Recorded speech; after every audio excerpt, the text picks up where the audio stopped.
Road છે જે અમારા અંકોડિયા વેરે માતાના મંદિરથી અંદર આવે છે અને અંકોડિયા ઉંડેરા બોર્ડર પર સીમ વિસ્તાર છે જ્યાં 7-12 અમારા ખેડૂત શારદાબેન મનુભાઈ વાળંદનું છે.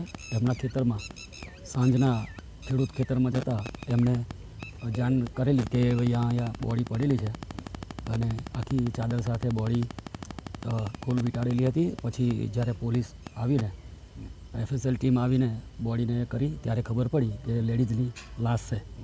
શું લાગે છે પ્રાથમિક જોયું તમે કે એને કંઈ મારીને નાખી દીધું છે કે આમ તો જોતા એવું આવે છે કે એના ગળા પર એક વાયર કોમ્પ્યુટર વાયર પ્લગ સાથે ગળે વીટેલો હતો, ઉપર ઓઢણી ઓઢાડેલી હતી, એટલે 100% એ મર્ડર જેવું લાગે છે. એટલે એને લાગે છે એવું કે મારીને અહીં આગળ રાખવામાં આવે છે એવું કદું એ તપાસનો વિષય છે, એ હવે જાણકારી તમને ના આપી શકું. અત્યારે હાલ એમ્બ્યુલન્સ એમને કઈ ઓળખ થઈ PM કરવા લઈ ગયા છે. ના, ઓળખ તો અમારા આજુબાજુના જેટલા ગામના નજીકના કોન્ટેક હતા એ કરી ચૂક્યા, પણ નો રિપ્લાય આવે છે એટલે કોઈ ઓળખતું નથી. એટલે અંજાન વ્યક્તિની લાશ છે. કેટલી ઉંમર હશે આશરે 25 થી 30 વર્ષની બોડી લાગે છે.